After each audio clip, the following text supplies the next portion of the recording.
So I wanted to briefly talk about the first business video we put out. I think there was a lot of great conversations in the comments and people weighing in. I'm going to make a deeper video on this, but I wanted to remind and emphasize a few points from that video. I make a lot of assumptions in the video because I'm coming from a mindset that I had as an editor. The assumption is inherently undervalued. That's kind of the whole theme of it is, I think as creators and editors, we underprice and charge by complication of the edit. So, the better we get, we don't bother to raise our price. We constantly have the imaginary goalpost of what warrants a higher price in our own minds. And these are limiting beliefs that I've had. And they can be hard to break if you're not actively practicing in your own craft and in business. So with the examples of the prices I've charged for short form content, I say them right out of the gate. It's the first 10 seconds of the video. So I know some editors are even in the comments saying like how they charge close to like $5 or $8 or maybe even less. And I'm attempting to break that expectation in the first 10 seconds. So I talk about, $30 to $80 and imply that I can charge more for a bigger YouTuber, company, or creator. And I'm actively throwing it in your face that you can charge these numbers that I actually charge, and people are making crazy money on social media. And, those are the articles that I put on screen. It's just crazy amounts of money. So the point of this video is to challenge you how you think of your own business and how you value yourself and your work. I'm challenging you in a few ways to be an advocate for yourself. The price and prices that I discuss do not matter. Like, that's the whole point. They don't matter. That is what I'm trying to make the viewer understand. It's not the price you're charging, it's the value you bring to the situation. I don't directly say this in the video because it didn't make the cut, but it's the title of this episode. I'm challenging the viewer, you, to understand that in business, you're a problem solver. You're not just an editor or whatever label you put on yourself. People pay stupid amounts of money for value, and value is simply solving someone else's problem. So your help is causing a transformation. Try and look at it that way. Your help causing a transformation that someone wants.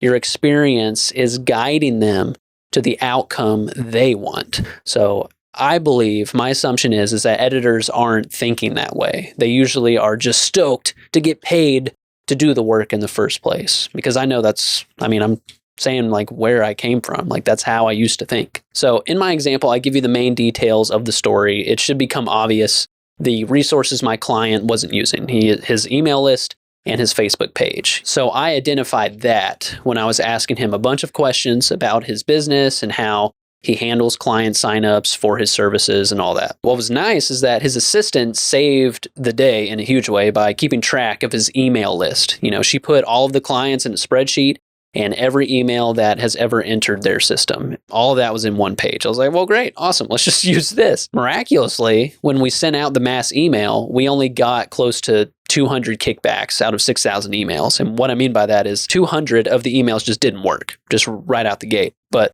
if we're looking at 6,000, it's like, okay, whatever, fine. Whatever, we got we got 5,800 more. And then the other stat is that a lot of people didn't check the email at all. But those that didn't check, it still left us, the people that left us on red, it was close to about 2,000. But you think of, well, what was the number we were going for? It was 34 spots. So those are still pretty good odds. And then a few more things that didn't make the cut. We used MailChimp. I think I put this in the comments, but we used MailChimp to send the email. They had a good template for a video embed, and we could track the click-through to my client's website. The problem was that someone even pointed this out in the comments, is that I wasn't able to track who signed up, and I could only see who got to the checkout page. And what's embarrassing is that I actually repeated this mistake with a different client using Google Ads, but that's for a different day. Now, I got lucky because my client didn't lie to me when he got the result he needed. Now, let's say that he did. The only data I could have negotiated or contested him on were the data that I had on the click-through, which was, I think, close to about 500. And those are still pretty good odds. Like, we still only have 34 spots to fill. And I know for a fact that 500 people clicked. So in the next section of the video, I offer an alternative to my scenario, and it's definitely like in retrospect, this is what I would have done, but it is how I would have approached the situation today. And I thought for what it's worth, it's probably good to put in the video. The only reason why I'm confident in doing that is because not only do I practice it today, but it's because of the resources that I provided in that video. So after I posted the video, it actually became clearer of what I was trying to say. And in terms of like providing those resources of Alex Hormozi and Chris Do, I feel like I should have flipped them. I feel like it should have been build your offer first. It's not going to be perfect, but you need to have something to show someone and ask for their business. You know, you need to have a conversation with yourself first and why someone would buy what you're selling. And I feel like a lot of people don't do that. They're not thinking in that way. And I can guarantee, like, if you try to put an offer together, you'll stand out in just that way, because there's a lot of people in this space that have not only, this space feels saturated, but they're not saying the right things and they don't even have an offer together. They're just asking for edits. So when you build an offer, I would say hopefully you're putting a little bit of strategy, a little bit of what you have experience with to kind of help shape your offer. It's not just, hey, I'll do these amount of edits for this amount of money. That doesn't get you very far, in my opinion. And I think Alex is the perfect teacher for that purpose. And I only say that because it's what I did. Like, I'm only comfortable talking about things that I've actually done and practiced. And that took a lot of practice. And as I said in the video, like, it's ever evolving. I just read his book and he has a lot of good videos on YouTube just about business. So as I stay in business and keep having those conversations, and like I said, this did make the cut, my offer is always evolving. I think personally, we are in business to level up, to get better, but these prices will always change. Prices are always going to change, and the duties will likely change as you level up. You might hire some people or you might go a different direction, but that's where you start. You have to have an offer. So once your offer is built, then watch a few videos of Chris Do, because I know personally he gave me a lot of confidence on how to talk to clients. And like, one of my strengths is that I think it's kind of easy for me to make friends. And a lot of that has resonated with me and some of his techniques. And, it just gave me something to try out with clients. Like, I wasn't just starting from square one. I had some sort of arsenal that I got from Chris Do. So, and in the alternative scenario, price anchoring is one I use all the time. He demonstrated that on a few videos, but it was very helpful for me to see it play out, even in like the role play scenario. Like, it was just helpful to have that visual of like, oh, it's not that hard.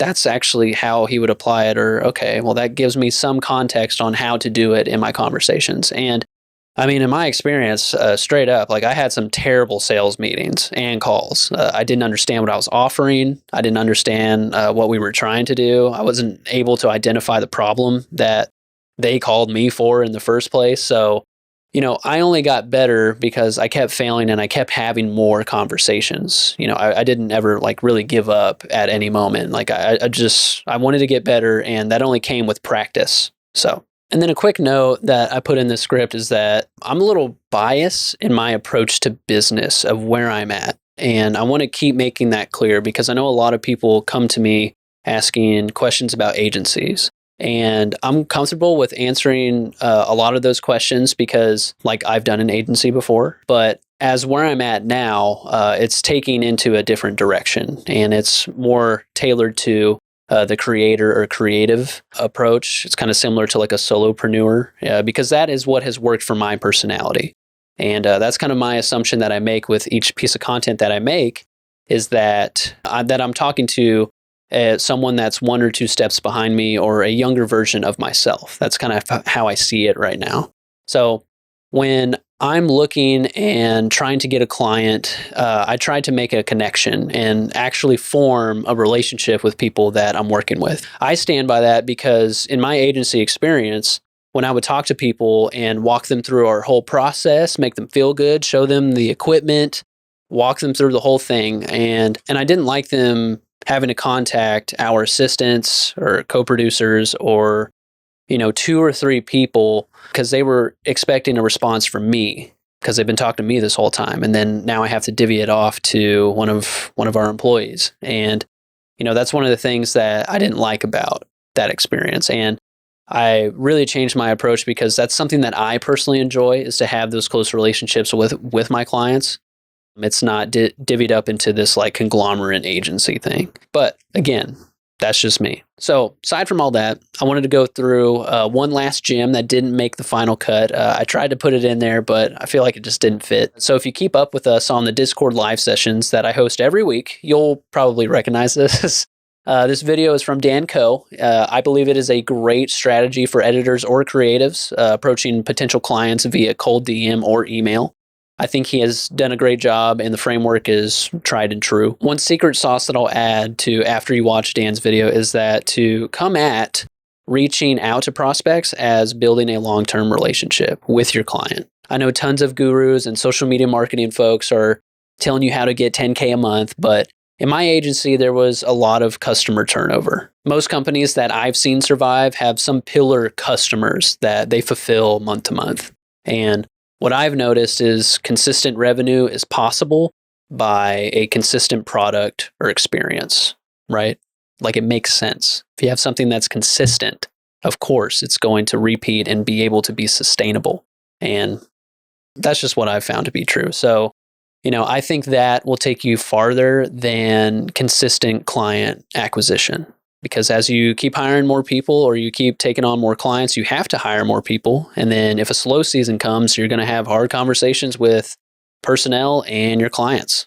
So that's just my experience. And you might be saying, Kyle, you just said your offer is evolving. What the heck? I'm saying it is. But I do have an approach that I'm currently building for creators and editors that are like me. I think it will resemble the framework by Dan Coe, but I kind of have a different spin to it. And like I've mentioned it before, it consists of a service product with a select few clients that I enjoy. So in my case, that service product is podcasting, and digital products that are helpful to people like me, and free resources that help people like me. So that's it. That's like the basic framework. And I've garnered a better lifestyle and have more flexibility than I did inside my own agency. And with that being said, please check out the resources below if you haven't already. They have helped me, and I hope they help you as well. See you soon.